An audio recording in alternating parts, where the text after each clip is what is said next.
It started like a bad joke. I drove up to our family property after a long week at work, only to find a brand new steel-reinforced fence stretching across the only road that leads to our land. No gate, no sign, just a giant blockade with a padlock, the size of my head, standing nearby, HOA Karen and her gang of clipboard warriors.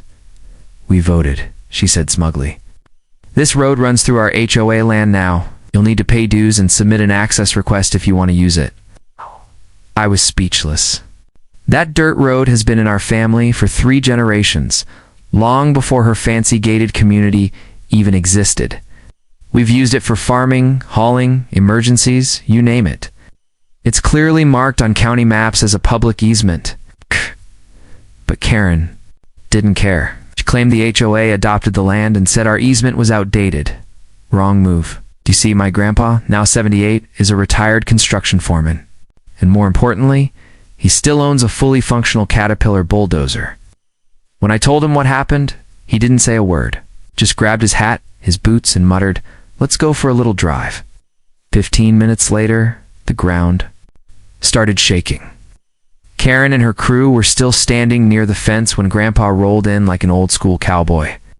Only instead of a horse, he had 50 tons of steel fury rumbling behind him. He paused just long enough for everyone to stare, in shock, then lowered the blade and drove straight through that fence like it was made of twigs. Steel bent, posts snapped, the entire structure crumbled like paper. Karen screamed.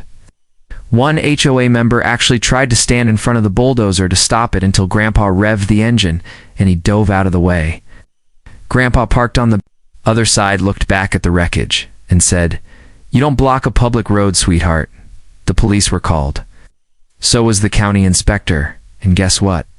We showed the original easement deed signed and filed in 1972, proving we had full legal right to that road. The county told the HOA not only were they 100% in the wrong, but that they'd face fines up to $25,000 for illegal obstruction of a registered access route.